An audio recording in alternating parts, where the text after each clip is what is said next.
Actualidad, conversación y análisis con punto de vista. Aquí comienza Reunión de Pauta, con la conducción de Sebastián Aguirre.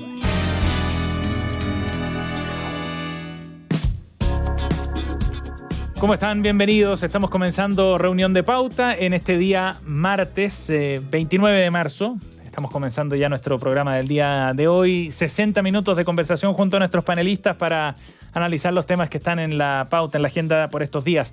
Estamos en la 100.5 aquí en Santiago, 99.1 de Antofagasta, 96.7 para quienes nos escuchan en la quinta región, también en Temuco 96.7 y en pauta.cl. Bienvenidos a nuestro programa del día de hoy. Junto a nuestros panelistas comenzamos la conversación.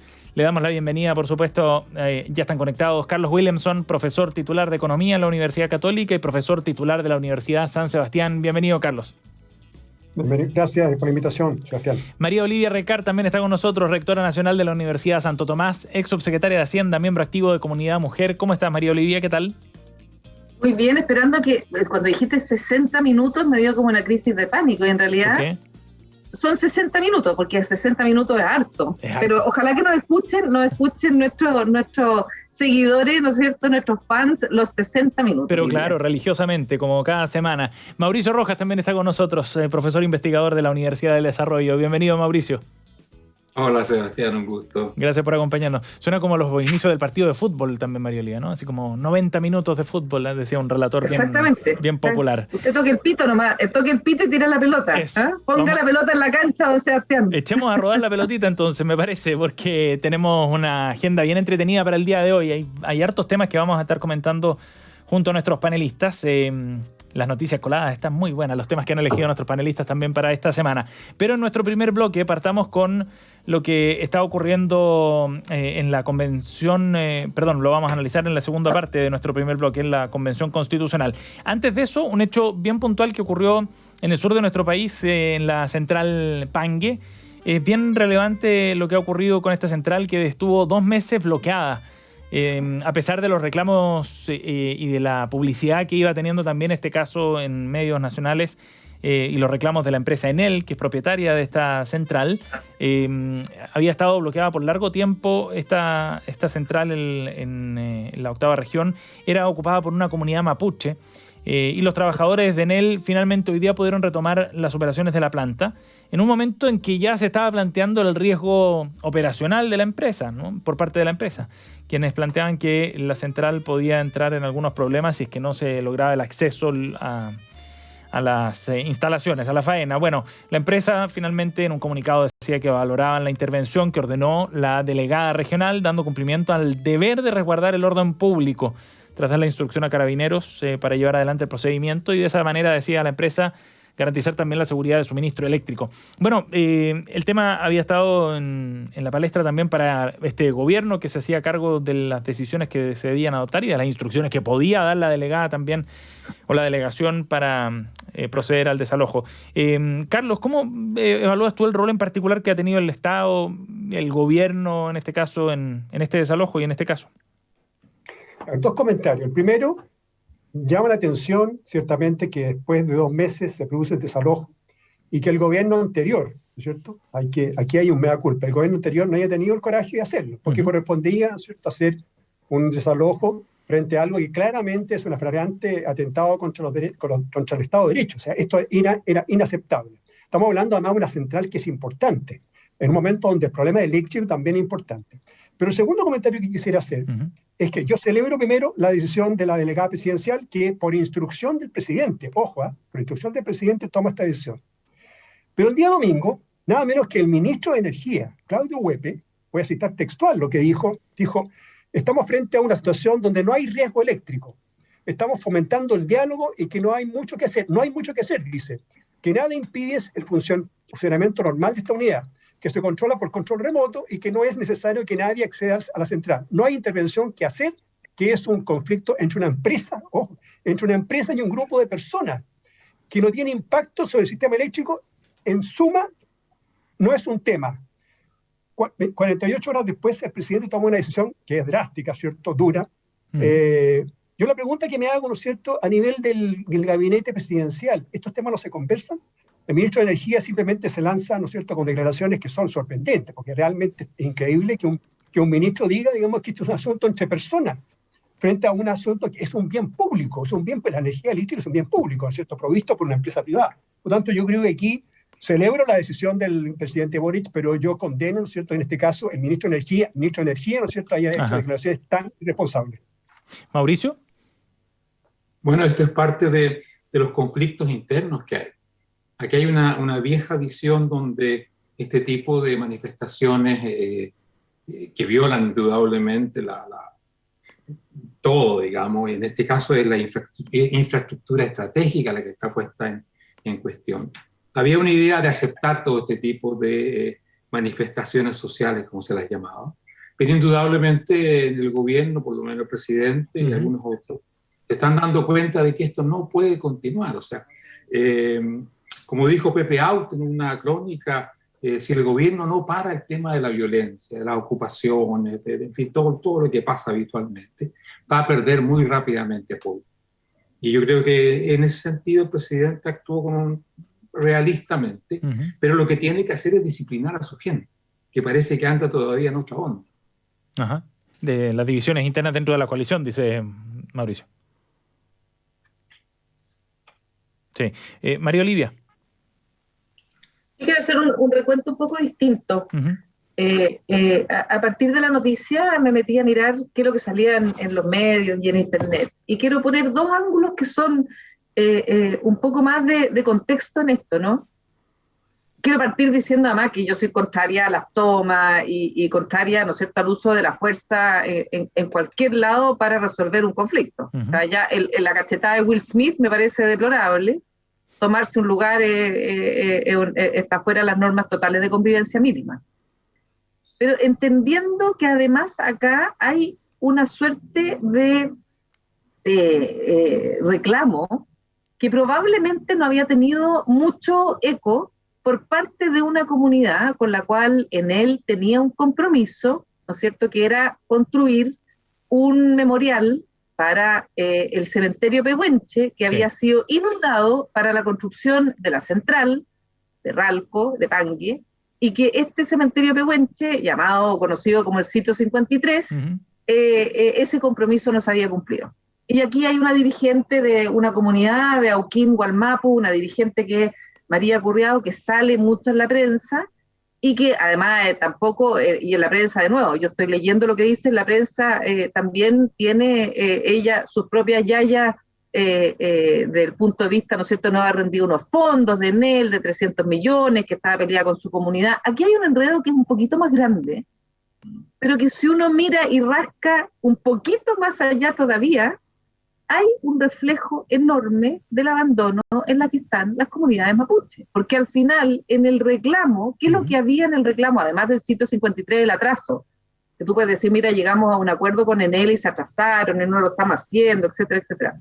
Pero la solicitud del año pasado, en octubre, era por electrificación, mejoras y caminos y carreteras, en salud comunal, y en entrega, ¿no es cierto?, a tiempo y oportuno de los forrajes de los animales. Entonces tú te das cuenta que de nuevo lo que hay debajo, y lo hemos discutido en este programa, tiene que ver con un abandono, ¿no es cierto?, por parte del Estado, con comunidades rurales y que además son mapuches y que además tienen pendientes otros temas. Entonces, sin justificar, creo que también hay que mirar un poquito más allá para ver si efectivamente nos podemos hacer cargo como país de cumplir a tiempo con estas demandas y no dejar atrás a un grupo de personas. Como telón de fondo, digamos, de la toma que se está desarrollando allá en Pangue. Otro ángulo distinto también para este tema, que ponía a prueba de alguna manera las decisiones del propio gobierno en este sentido, en momentos en que por distintos sectores se estaba cuestionando la falta de acción, digamos, de parte del Estado. Está interesante el tema en todo caso. Ya quedó desalojada la central, sigue operativa adelante, los trabajadores ya pudieron volver a retomar sus funciones ahí en esa zona, en la 8ª región. Estamos junto a María Olivia. Oye, agregar, Sebastián, que es una central grande, o sea, son claro, como 1.500 megawatts, y además hay muchas obras de agua de riego también que se manejan desde arriba, y que está en una cuenca que mal manejado pone en riesgo toda la cuenca del Biobío hasta la desembocadura al final en la ciudad de Concepción, ¿no? Sí, entonces, claro, no es trivial, es un acto de fuerza que pone en riesgo una infraestructura que es de alto riesgo. Entonces, me parece muy bien que se haya desalojado, sí. Estamos junto a María Olivia Recart, a Mauricio Rojas y Carlos Williamson. Vamos a ir a nuestro tema de fondo para este primer bloque.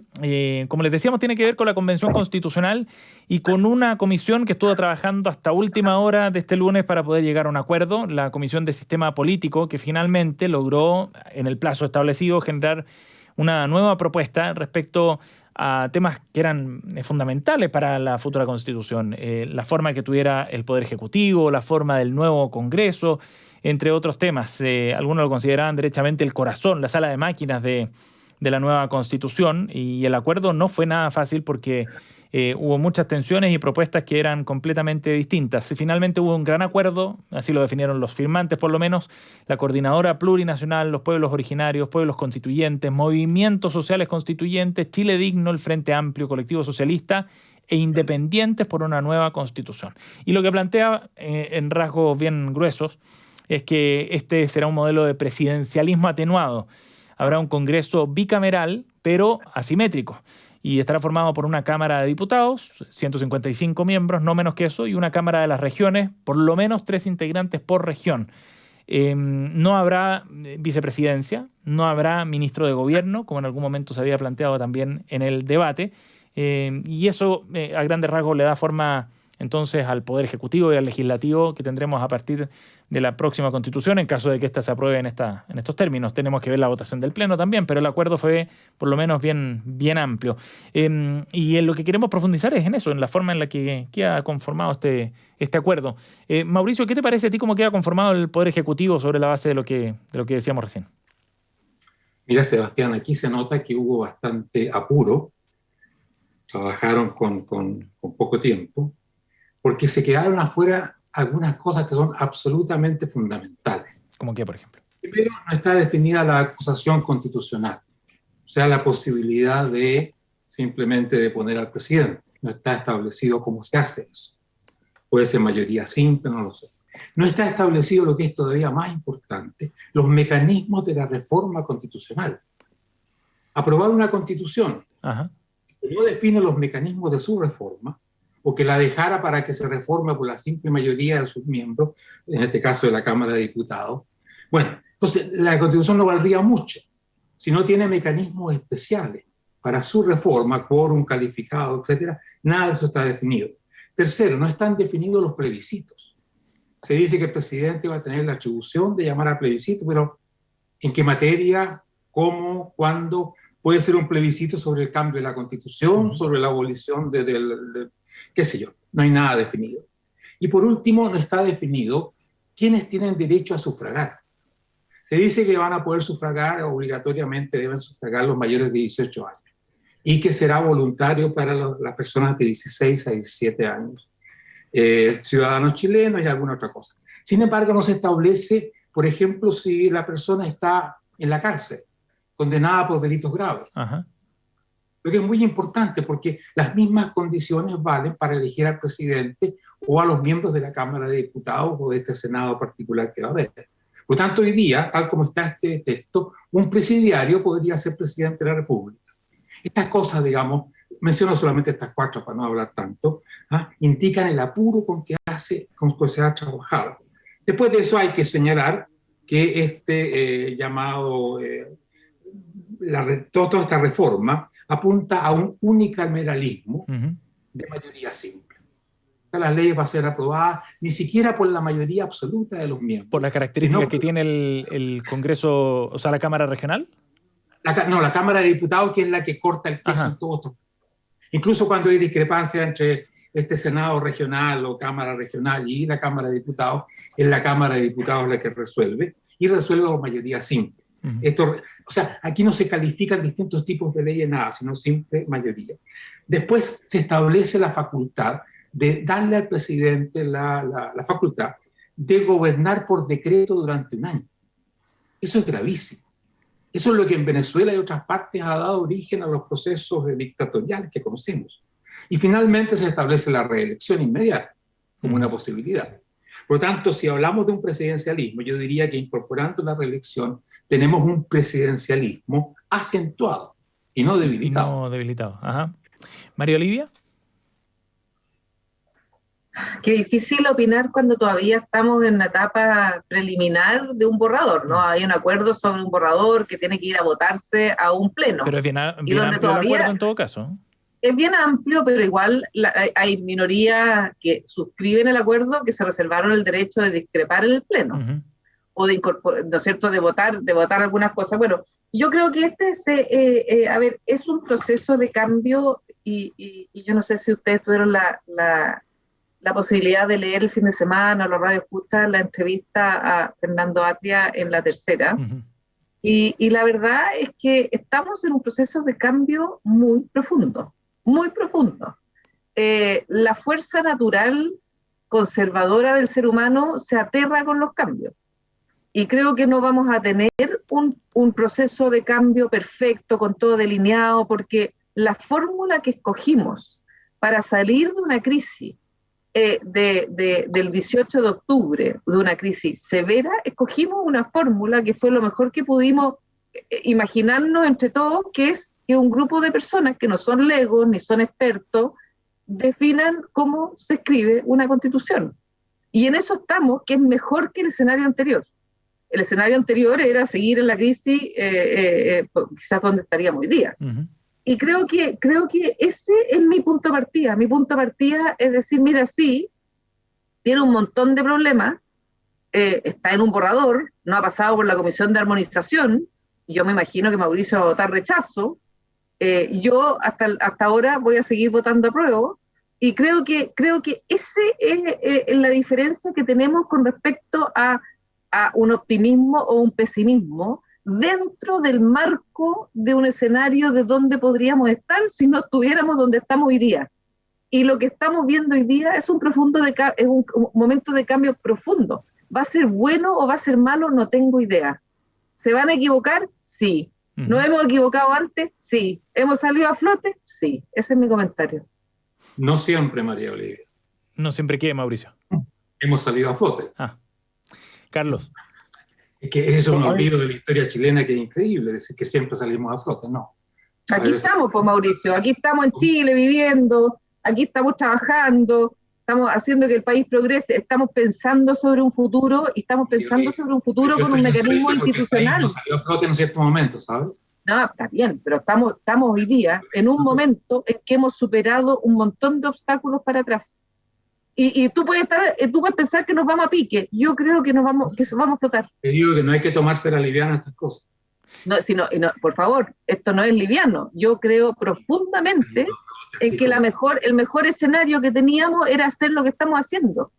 Y todavía en un estado de borrador. Yo te creo que después de la Comisión de Armonización o del voto en el Pleno, digamos, mira, se equivocaron en esto, hay un acuerdo por 2/3 de una comisión política que fue electa democráticamente para redactar una constitución. Carlos.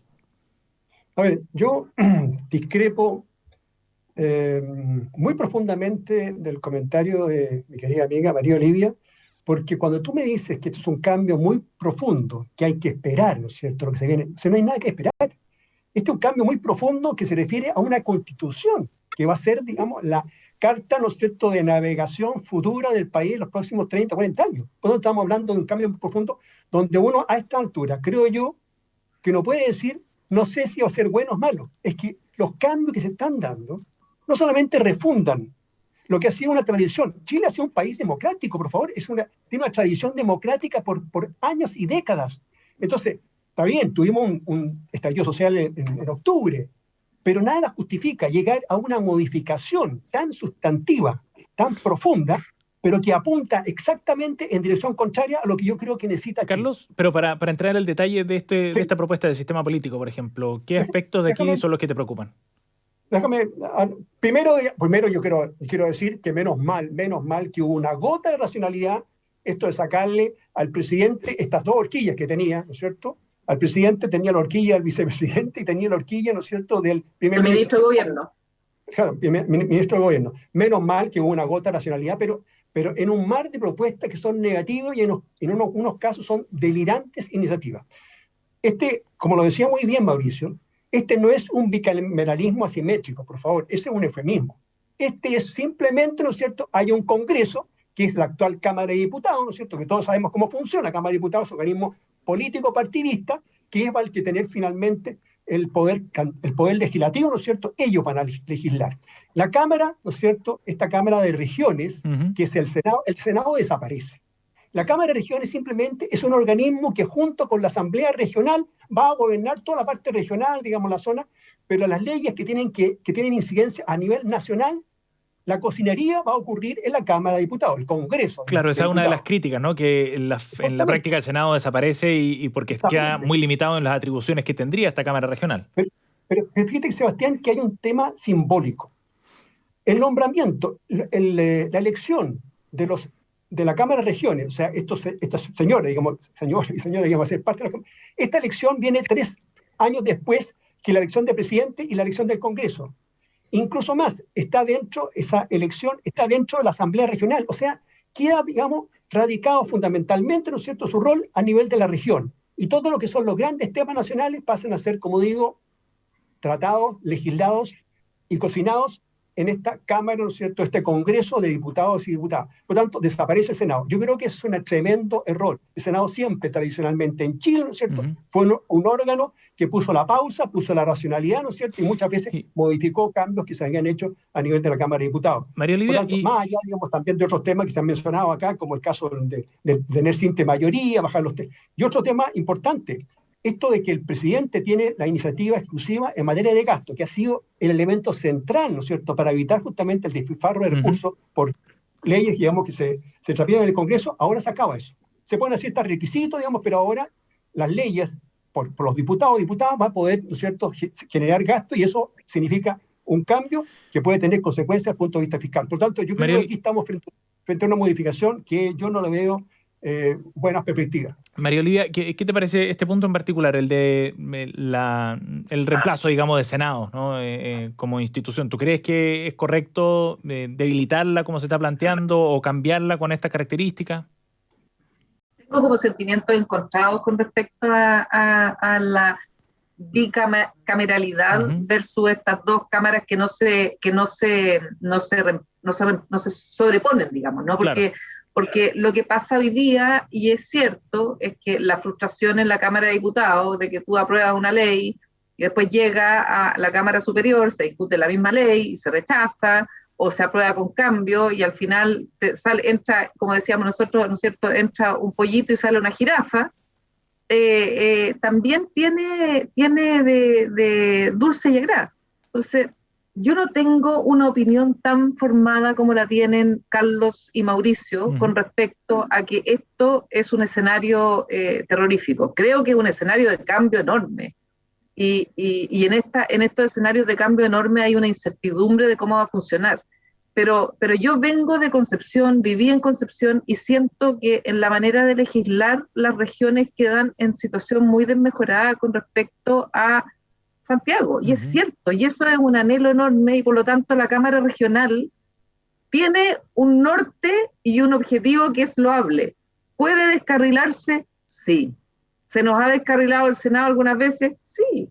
Entonces no sé cuál es el pavor enorme. Ahora, de nuevo, esto no tiene una bala de oro.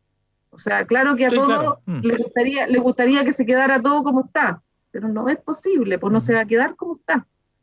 Mauricio. Yo creo que María Olivia le pone bastante color con esto del pavor horrible, cosas así. Se trata de cosas muy concretas, María Olivia. Acusación constitucional, reforma constitucional, plebiscito, derecho a legislar durante un año, de gobernar con decretos leyes durante un año, reelección, aprobación simplemente mayoritaria, ni siquiera mayoría absoluta, sino que mayoría de los presentes para aprobar las leyes. No sabemos sobre las reformas constitucionales, también lo mismo. Todo eso crea un escenario que se presta para que un caudillo, ¿no?, simplemente arrase con lo que nosotros conocemos como democracia. Y si bien los cambios son buenos, exponerse a una situación donde un caudillo puede arrasar con nuestra democracia y los derechos fundamentales no es ninguna cosa que uno deba estar contento. Yo no sé por qué la incertidumbre nos va a llevar a decir, bueno, que venga lo que sea, porque siempre salimos flotando adelante. No, eso no es cierto. Mauricio. Así que yo creo que hay grandes problemas y esto se manifiesta mucho en una voluntad de hacerlo rápido y de llegar a ciertos acuerdos. No han pensado a fondo esta cuestión. ¿Cómo no han pensado las reformas constitucionales? Si esa es la clave de todo el asunto. Si yo hago una constitución hoy día y no establezco mecanismos cualificados para la reforma constitucional, esa reforma no vale nada. Mauricio, o sea, ¿y eso no viene en otra parte? Viene, sí, del sistema, de la otra comisión viene. Del sistema de justicia. Y si no van a tener que pensarlo. Que no esté pensado no significa que no vaya a tener que pensarse. Y creo que esa es otra de las falacias que se han instalado en el discurso. No, es que esto... Se aprobó una ley, pero no se ha pensado esto otro. Sí, no se ha pensado, se va a tener que pensar. Y hay algunas cosas, y yo creo que la noticia colada que nos trae Carlos Williamson es una muestra, ¿no es cierto?, de esta misma discusión. Hay algunas cosas que uno dice, mira, siempre está el default de volver a lo que tenemos. Porque si a alguien no le gusta, no está de acuerdo, y la mayoría decide que esta nueva constitución se rechaza, volvemos al sistema que tenemos. Carlos. Yo quería agregar nomás que esto tiene que ver en el conjunto, ¿cierto? Hay ciertas cosas que hay que verlas en las otras comisiones que están discutiendo. El que ya avanzó, ¿no es cierto?, y aprobó prácticamente todas las cosas, es el tema del Estado regional. Y el Estado regional es bastante peligroso porque es una especie de cuasi federación, pero no siendo una federación. Ustedes saben, digamos, que las federaciones en América Latina han sido bastante fracasadas, a diferencia de Europa, por origen. Porque las federaciones, en el caso, digamos, de los países latinoamericanos, cuando son estados federados, como el caso de República Argentina, como el caso de México, como el caso... Lo que ha sucedido, digamos, es que se le ha otorgado, ¿no es cierto? A ver, se ha desmembrado el Estado. En el fondo tiene que ver con eso. Es un federalismo que viene de arriba hacia abajo, ¿no es cierto? Se le empiezan a entregar... O sea, el Estado se despoja de muchas funciones. Por eso es que se dice que lo que está sucediendo con este regionalismo es que el Estado se debilita, contrariamente a lo que se necesita, que se robustezca, se debilita y se alojan muchos temas a nivel de regiones. Por ejemplo, cosa que puede ser peligroso, que puedan cobrar impuestos, que puedan crear empresas regionales. Aquí esto puede ser una majamama, ¿no es cierto?, que haga tremendamente difícil el gobierno del presidente, el gobierno me refiero. Entonces, estamos entrando aquí a una situación, como digo, que hay que mirarla en su conjunto, pero el conjunto no cuadra. Este es un puzzle que no está cuadrando y no queda mucho tiempo. Entonces yo creo que aquí estamos avanzando, creo que en la dirección contraria. Estoy muy preocupado.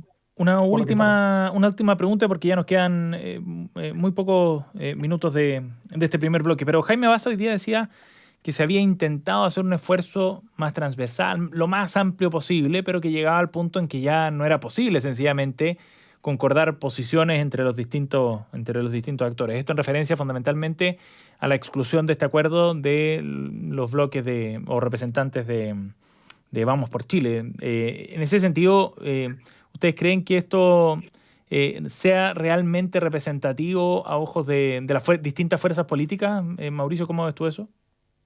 No, evidentemente no. O sea, acá tenemos una mitad del país, o algo aproximado, que simplemente está viendo esto con, como dice María Olivia, pavor, porque no le gusta este tipo de cambios que nos exponen a una incertidumbre y al posible, digamos, la posible irrupción de gobiernos autocráticos.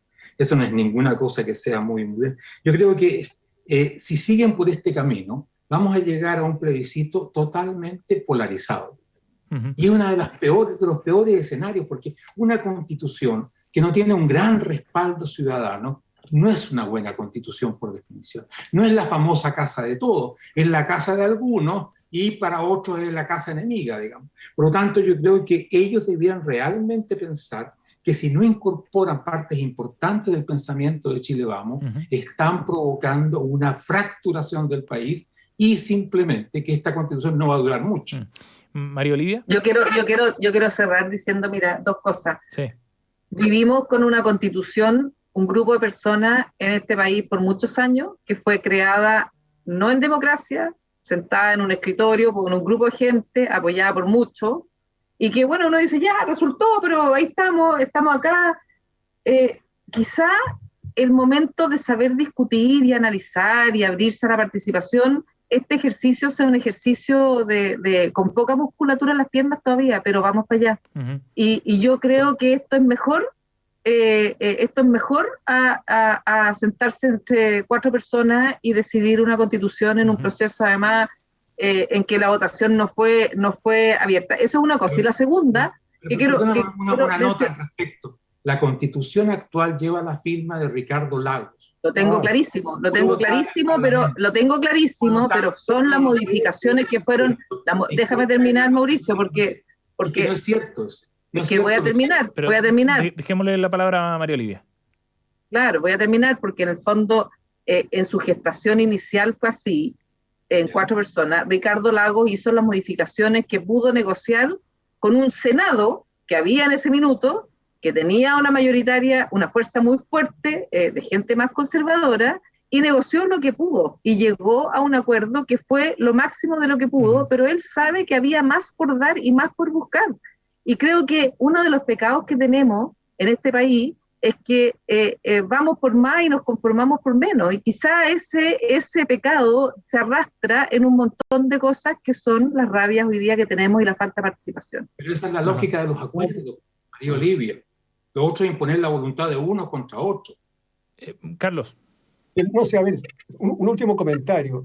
Yo creo, María Olivia, que cuando uno dice que la Constitución del año 80 fue refrendada, ¿no es cierto?, modificada en varias veces, en 2 oportunidades, especialmente, digamos, el año 2005, estamos hablando de una Constitución cuando el presidente Lagos, al fin tenemos una Constitución democrática, de alguna forma representa el alma de Chile, algo sí dijo, ¿no es cierto? ¿Ah? Estamos hablando de una Constitución, digamos, que no era para tirarla a la basura, ¿ah? Y que permitió muchos avances, incluso muchas modificaciones legales en muchos temas, digamos, que son trascendentes y se han hecho justamente bajo la Constitución actual. Así que no tengamos esa mirada, ¿no es cierto?, tan catastrófica de una Constitución, digamos, que no vale nada. No es así. Lo que pasa es que lo que está sucediendo en este país, ¿no es cierto?, es que los cambios que se están dando, ¿no es cierto?, más que generar incertidumbre a ver qué es lo que va a pasar, no han funcionado en otras partes. Por lo tanto, estamos yendo en un camino que es negativo desde el punto de vista, ¿no es cierto?, de este armado para gobernarnos en el futuro. Bueno, lo que viene ahora para el informe, o este acuerdo más bien de la Comisión del Sistema Político, es que se tiene que votar, entiendo que este miércoles, dentro de la Comisión, el Pleno, para que luego pase efectivamente al Pleno y se busquen los 2/3 ahí en esa instancia para los distintos puntos que establece este acuerdo del sistema político. Estamos junto a María Olivia Recart, Mauricio Rojas, Carlos Williamson. Nos vamos a ir a una pausa. Antes los invitamos a que de lunes a viernes, a partir de las 8 de la mañana, conoce 4 miradas globales que buscan interpretar los temas más relevantes del debate en Chile y el mundo. Escucha Marcando Pauta, aquí en la 100.5. Nos vamos al corte y volvemos.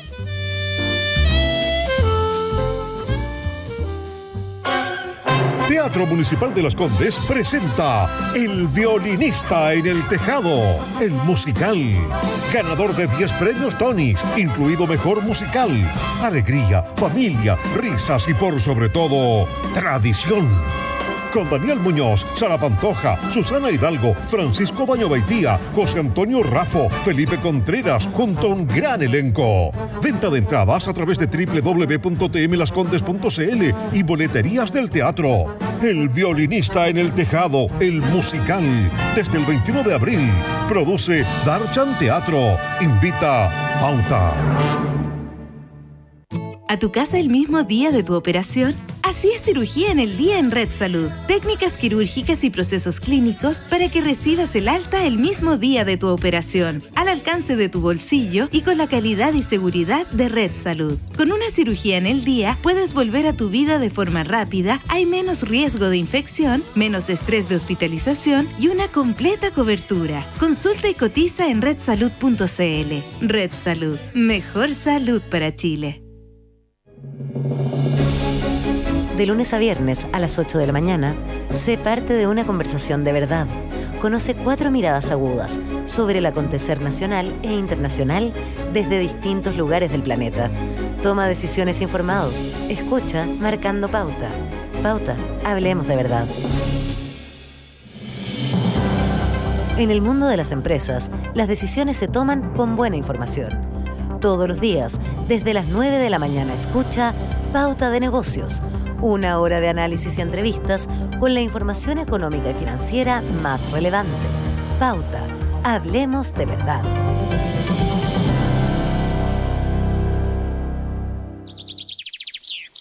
Cada tarde, a partir de las 20 horas, Christian Barnken nos invita a pasear con él y con sus invitados en su jardín. Media hora de conversaciones y reflexiones.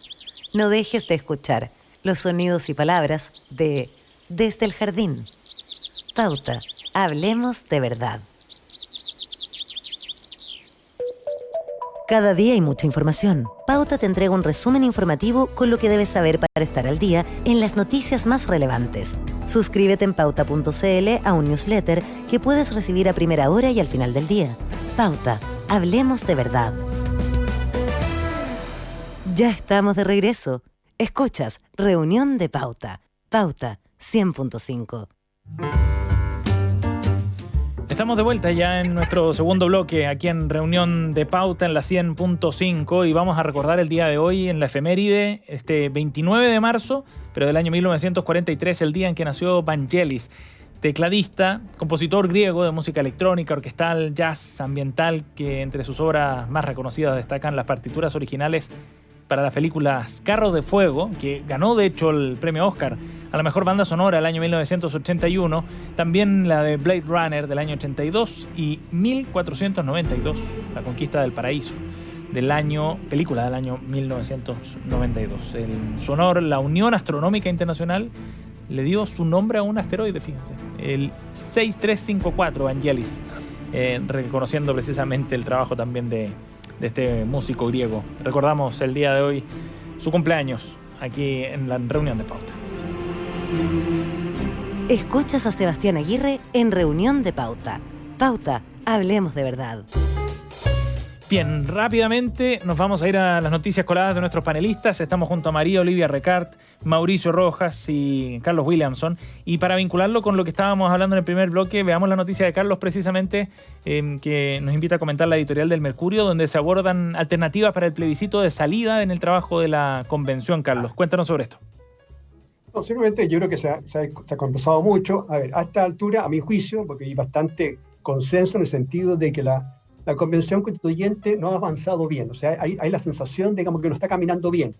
En algunos casos, en algunas comisiones, en algunos ámbitos sí, pero en general, primero, se trata de una convención que está construyendo una constitución que, a mi juicio, se mete en una especie de compleja maraña de normas que pecan en un maximalismo excesivo, como se llama una constitución sustantiva, como le ponen el nombre, ¿ya? Fíjense ustedes, digamos, de que los artículos aprobados en el Pleno exceden lo que eran el total de artículos que tenía la Constitución del año 25. Por lo tanto, estamos hablando aquí de una Constitución que va a ser 3 o 4 veces más de lo que son las Constituciones habitualmente, que tienen pocos artículos y que dejan mucho los temas de las leyes.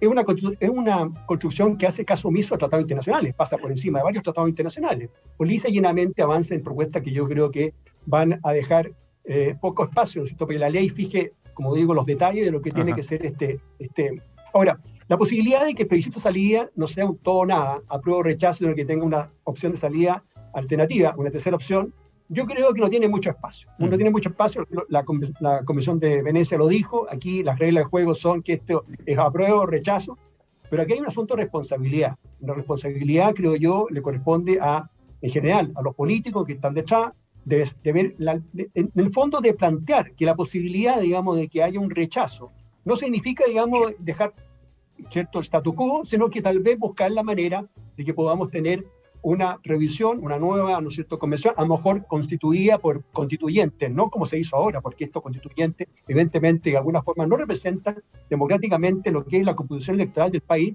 Tengamos una salida que permita eventualmente evitar esto que para algunos parece ser complejo, ¿no es cierto? Que volvamos a la Constitución del año 80, que con todos los problemas que tiene, ¿no es cierto?, aparece como ilegítima. Yo creo que hay que buscar una alternativa, porque yo creo que esto es como el Titanic, es una fiesta constituyente donde de pronto nos va a chocar con un témpano y no sabemos qué va a pasar después. Por lo tanto, ahí hay una discusión que está pendiente. María Olivia. Creo que así como se respetó los 2 tercios, que fue un acuerdo que hubo, yo creo que los cambios en las reglas del juego no son buenos. Hoy día el plebiscito salida es apruebo o rechazo, no hay alternativa, no fue discutida la alternativa, no es el momento para discutirlo, y creo que el tema de los 2 tercios, que se puso en la discusión además muy, muy mañosamente, ha probado y ha demostrado ser una buena manera de lograr acuerdos básicos y mínimos con un denominador común importante. Ahora, nada más que decir. Ajá. Mauricio. ¿No? Los 2 tercios para lo único que han servido es para buscar acuerdos dentro de la izquierda. Para nada incluye al resto del país, así que ha sido un mecanismo bastante sectario y excluyente en la práctica. Ahora yo también creo que las reglas del juego ya no van a cambiar. Uh-huh. Creo que lo razonable no es capaz hoy día de imponerse. Vamos a ir a un plebiscito seguramente extraordinariamente polarizado, y gane uno o gane el otro, eso no le hace bien al país, porque las reglas constitucionales deben ser, como lo dije antes, la casa de todo de alguna manera, un lugar donde la gran mayoría se siente reconocido, y no con la mitad en contra y la mitad a favor. Uh-huh. O sea, vamos por un mal camino y parece que ya no hay forma de enmendar ese camino, lo cual es muy lamentable.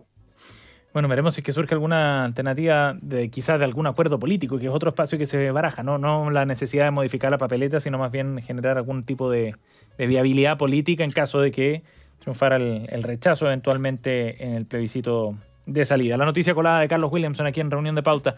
Vamos a la siguiente noticia colada. María Olivia Recart nos invita a revisar un estudio sobre la crisis hídrica que realizó la Fundación Chile y publicado por Las Últimas Noticias, que nos muestra cuáles son las actividades económicas que consumen más agua. María Olivia. Súper interesante el estudio porque lo que nos muestra, en definitiva, es que donde más eficiencia podemos tener, y esto es también con datos y contrario la intuición natural de la persona que te le pregunta y dice, no, la minería o el consumo humano, hoy día es la agricultura.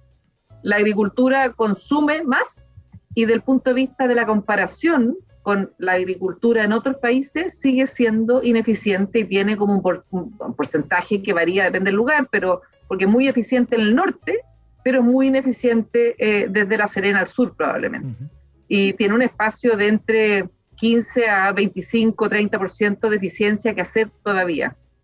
Es un sector importante, da mucho empleo, es un sector relevante desde el punto de vista del producto del país y de la actividad, de la vocación productiva de nuestro país, pero tenemos que hacer un esfuerzo porque el escenario, ¿no es cierto?, hídrico hoy día es insostenible. Yo recomiendo además que visiten el sitio, que es muy bueno, se llama Escenarios Hídricos 2030 Chile. Ajá. Escenarios Hídricos 2030 Chile. Tiene una cantidad de cosas, de datos, de información. Me llamó mucho la atención además el tema de qué lo que de las definiciones de los escenarios, de las palabras que uno usa hoy día en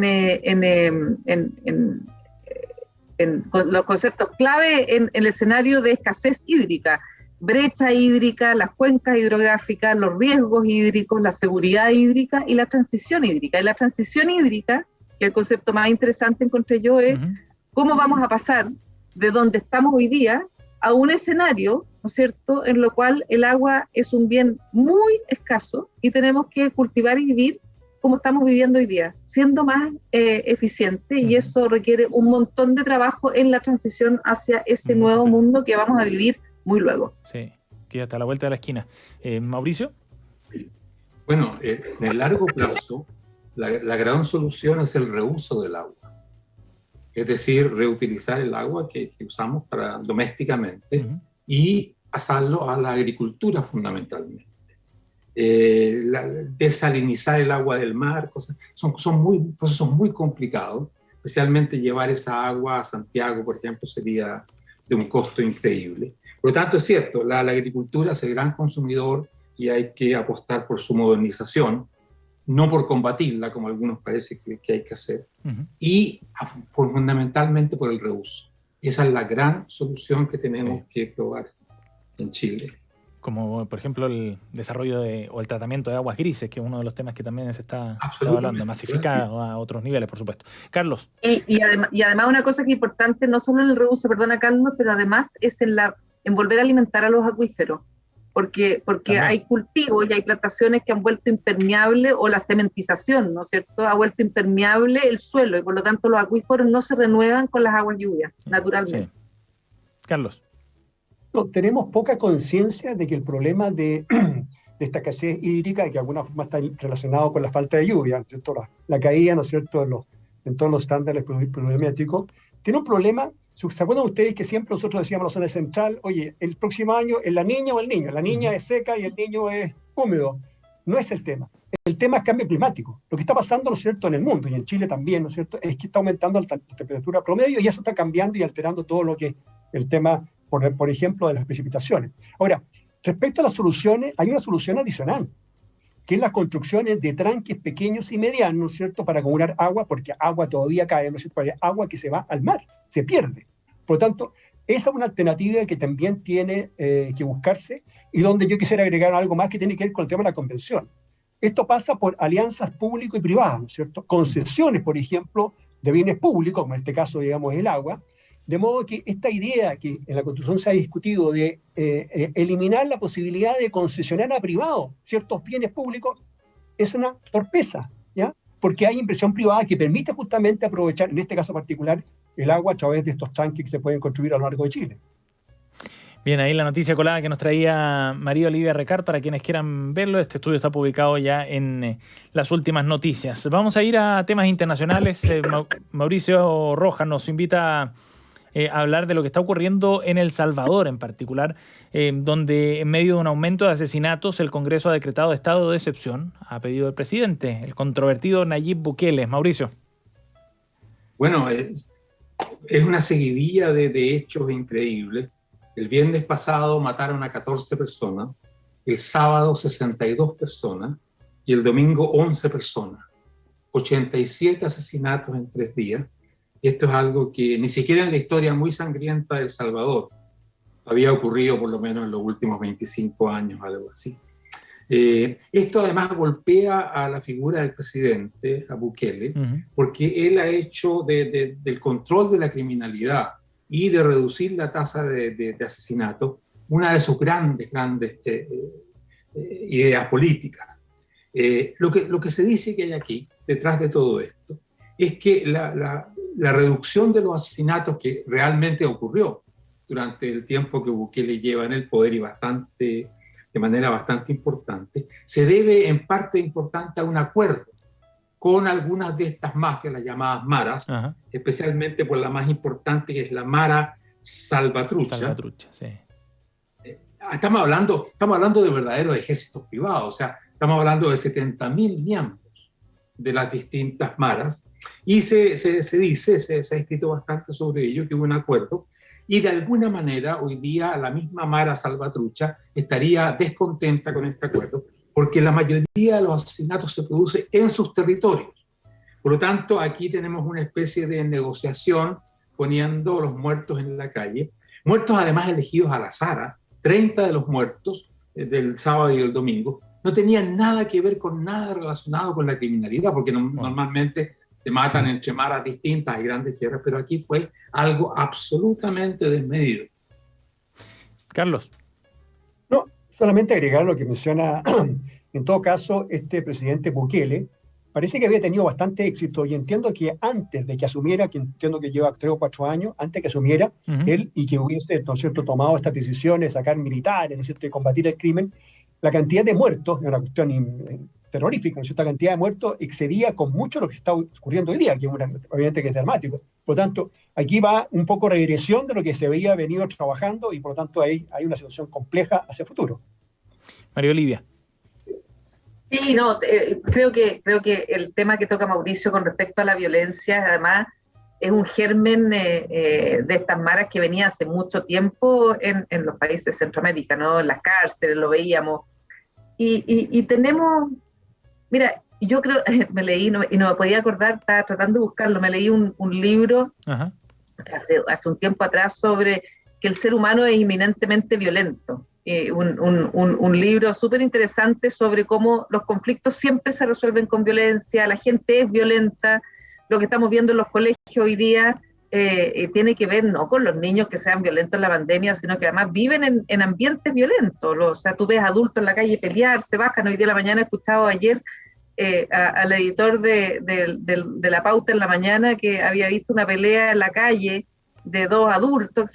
Entonces, creo que hemos tolerado mucho la violencia, hemos hecho poco por tratar de evitarla, y el manejo que tenemos escala a estos niveles donde en un país, como dice Mauricio, a vista y paciencia mucha gente, se organizan las maras, están permitidas, se negocia con ellas, y creo que esto debiera darnos grandes lecciones y reflexiones a nosotros sobre aspectos de nuestra propia convivencia interna y de la violencia que vemos nosotros hoy día. Cierto, y de los resultados que eso puede tener a mediano o largo plazo, ¿no? También de cómo el péndulo se mueve en términos y lo digo no solo del punto de vista también político, la violencia en la calle, contra carabineros, contra los manifestantes, sino que también la violencia intrafamiliar.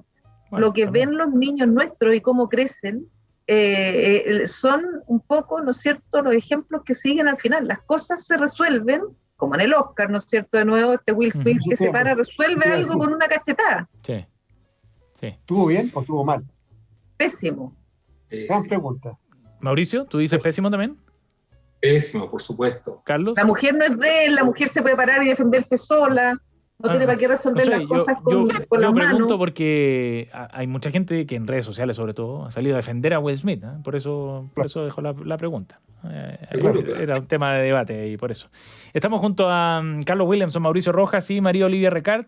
Los últimos minutos de nuestro programa dedicados también para los datos y recomendados que nos traen nuestros panelistas, que han hecho también su selección para esta jornada. Mauricio, ¿qué nos traes hoy día? Mira, traigo un libro ya bastante viejo que se llama El beso de la mujer araña. Muy bueno. De un autor argentino llamado Manuel Puig, que es del año 76. Ajá. Se hizo una película en base a este libro, el año 85, con el mismo título, El beso de la mujer araña, y el actor principal, que hace de homosexual, que está en la cárcel, es William Hurt, que lamentablemente falleció hace un par de semanas. Y eso fue lo que me trajo, digamos, de vuelta el recuerdo de este libro y de esta película. Ambos muy, muy recomendables. La película excelente, la actuación de William Hurt es extraordinaria. Y todo el contexto del drama que izquierda es realmente apasionante. Así que yo les recomiendo el libro, El beso de la mujer araña, y la película, por supuesto, con William Hurt como el protagonista principal. Bien, el recomendado de Mauricio Rojas para hoy día. María Olivia. Yo voy a contar una pequeña anécdota cortita, pero a esta edad hacerse amigos nuevos o amigas nuevas no es tan fácil. No es tan fácil. Es verdad. En el verano me hice un amigo nuevo, que es como si fuera una hija mía, porque tiene 31, que es un tipo de la mejor calidad, y me fui, nos hemos visto, salimos a comernos un sándwich el otro día, exquisito, aquí en Santiago, con una chela, conversamos largo. Él es un médico egresado a la Católica, es un nutriólogo, pero lo más interesante que tiene es que es un chef eximio, participó en MasterChef cuando fue joven mientras estaba en la Católica, conversamos de comida todo el día, lo máximo, y yo voy a recomendar su Instagram, porque tiene recetas, tiene un libro que se llama La comida chilena, tiene un libro recién editado y tiene un Instagram, le encanta la comida chilena, hace recetas súper fáciles. Es médico, entonces se llama nutriólogo, y su Instagram es Oscar Barrera Marengo. Oscar Barrera Marengo, mi nuevo amigo.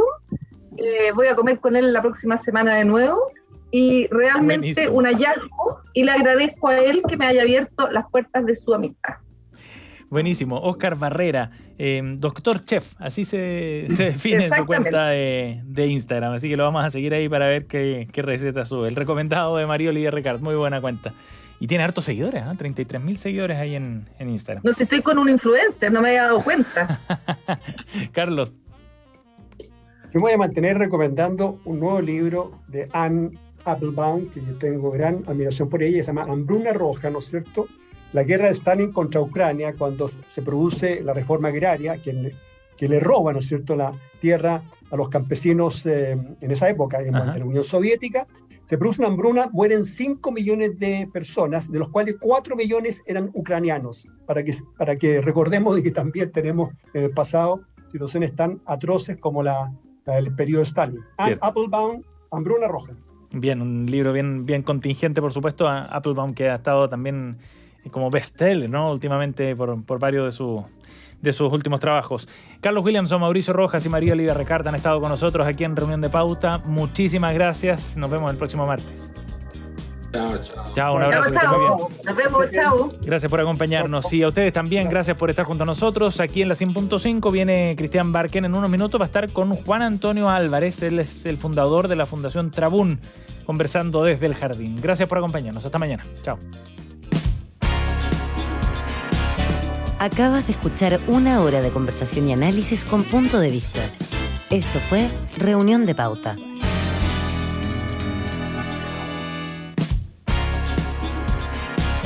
Acabas de escuchar una hora de conversación y análisis con punto de vista. Esto fue Reunión de Pauta.